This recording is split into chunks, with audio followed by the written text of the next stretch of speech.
Okay, so we're starting a new chapter, 4.1, which is exponential functions. So we did a little bit of information on the day before, so kind of look over that material. So exponential functions with the base a is defined for all real numbers x by the function f of x equals a to the x power, where a has to be greater than 0 and a cannot equal 1.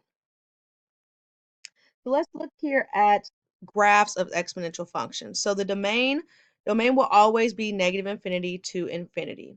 The range, however, is going to be y that's greater than the horizontal asymptote, or y can be less than the horizontal asymptote if it has a vertical reflection. The horizontal asymptote, which is labeled as HA, can be found by setting the equation y equals k. So very similar to how we found our axis of symmetry was always x equals something, horizontal asymptote is y equals k, which we get the form of y equals a to the x minus h plus k. So very similar to our vertex form we talked about earlier. So if I kind of gave you this example here that said y equals 2 and x minus 9 plus 3, we would identify that our domain, of course, would be all real numbers, so negative infinity to infinity. And then we can find our range, which our range is going to be from 3 to positive infinity, which remember the range comes from just the horizontal asymptote, which our horizontal asymptote is going to be the value of k, which is 3. So that's how we kind of set up what our domain, range, and horizontal asymptote would look like. Also in the activity yesterday, you graph the exponential functions. Remember that you have the function where the domain is all real numbers. Your range in our case is going to go from 0 to infinity based on the function given. The line y equals 0, which is the x-axis, is a horizontal asymptote of the function f. The graph of f has one of the following shapes. So either it's going to increase from left to right or decrease from left to right. So if the function being that you're given f of x equals a to the x power, if a is greater than 1, it increases, which we talked about yesterday. If the a value sits between 0 and 1, that means it decreases. So it talks about just how our number in terms of A affects our graph as well. We'll get into what B does a little later, which you talked about that as well yesterday. Okay, so example 1 says graph the exponential function given, state the domain, the range, and the horizontal asymptote. So remember with this, we kind of know some information from the previous slide. Our domain for exponential functions is going to be all real numbers. So we know this is negative infinity to infinity. Our range can be found by using and doing our horizontal asymptote. Remember your horizontal asymptote is going to be y equals k, which our k value is going to be 3. So that means that my range is going to be 3 to positive infinity. So I know that I can look at my graph and count 1, 2, 3. That tells me that this is my horizontal asymptote, which means my graph has to sit above 3 because my range is going from 3 to positive infinity. So let's go ahead and look at how we're going to form our table to be able to graph this. So again, you can throw this entire equation into your calculator and graph it and look at your table, or you can do it by hand. So x and y. I'm going to let my x be maybe 0, 1, and 2. So if I do so, plugging in 0 at this point, 2 to the negative 1 power plus 3 will give me a decimal about 3.5. Go ahead and write your answers in decimals and not fractions. Makes it a lot easier to graph these points. If I plug in 1 here, I get 2 to the 0 plus 3, which gives me 4. If I plug in 2 to my function, I get 2 to the 1 power plus 3, which gives me 5. Go ahead and plot just these few points. So at 0, up 1, 2, 3, about 3.5 is there. Over 1, up 4, and over 2, up 5.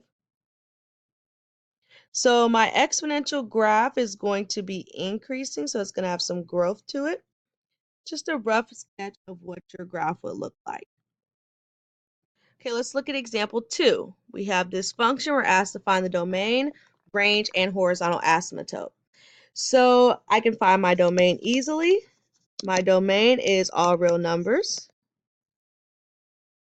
I can look at my horizontal asymptote and identify exactly what y is going to equal. Well, my k value here is 0 because there's nothing there, so y equals 0. And then I look at my range. The range is going to have to be from 0 to positive infinity. So you can choose exactly what points you want to pick to graph this, or again, you can throw it in your calculator and look at the table. Remember, to find the table, you do second graph, and that forms a table after you graph the function. So this line is my horizontal asymptote. If I do my table, I have x and y. I may pick the values 3, 2, and 1. So if I plug in 3, I get roughly about 0.33 repeating, so about 0.33. I plug in 2 into this equation, I get the value of 1. And if I plug in 1 into this equation, I get the value of 3. So if we go ahead and plot that point, we get 3 and up about 0.33.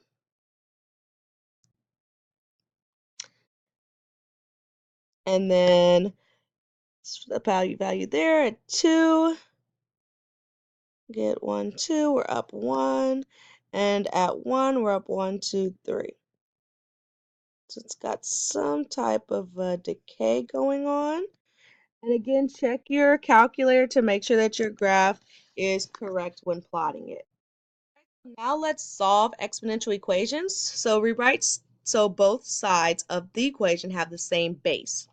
So when looking at this, example 3, solve for x. So when I look at a, my base is 4. I'm looking to see if I can rewrite 64 with the base 4.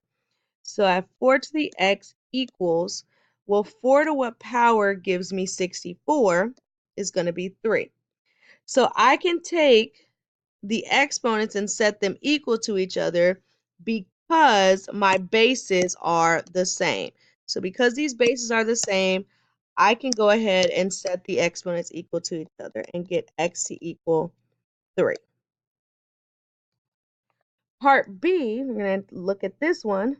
I have a base of 2 here. It's kind of like my lowest base. How can I rewrite 8 so that it has a base of 2? I can rewrite it as 2 to the 3rd power again. My base is common, which is the common base of 2, which means I can set these exponents equal to each other and get x equals 3. Okay, so look at this very closely when solving for x, for example 4. I notice here I have 8 to the x equals 4. My goal is to make a common base. So we might have to tackle both of these because there's no way I can rewrite 4 so that it gives me a power, 4 to any power doesn't give me 8, and 8 to any power does not give me 4. So the thing that 8 and 4 both have in common are the value of 2. So I can rewrite, start with 4. 2 to the what power gives me 4? Well, 2 squared. I can rewrite the 8. Let's focus on just what's going on with the 8 and exclude x right now. 2 to what power gives me 8 is going to be 3. Then I can rewrite x on the outside. That just means that I am multiplying 3 times x, which would give me the x value that I would need to work backwards.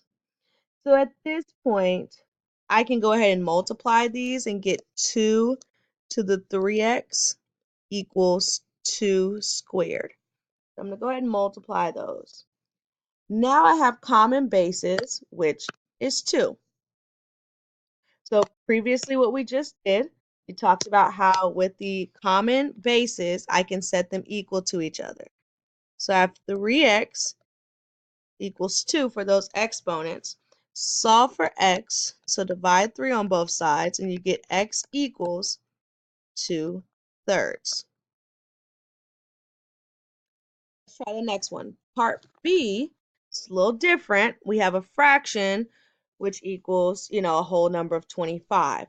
So when I look at 1 over 5, I kind of want to rewrite it so that it's not a fraction.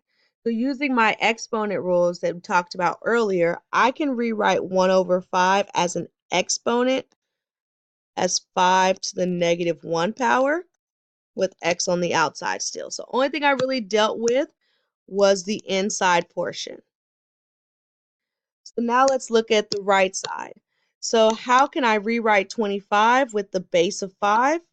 I write it as 5 squared. So I can go ahead and multiply these two here. So I have 5 to the negative 1 times x, which is negative x, equals 5 squared. My bases are common, so I set them equal to each other as negative x equals 2. Divide by negative 1 on both sides, and that gives me x to equal negative 2. Let's look at C. Looking at C, it just looks like there's a bunch of prime numbers. There's no way that 41 to some power will equal 1. In our minds, there's no way to rewrite 41 so that it has a common exponent with the value of 1. Well, thinking about the only exponent that will allow a value to equal 1 would be 0. So without any work, I know that anything to the 0 power gives me the value of 1. So 41 to the 0 power equals 1, therefore x is going to equal 0.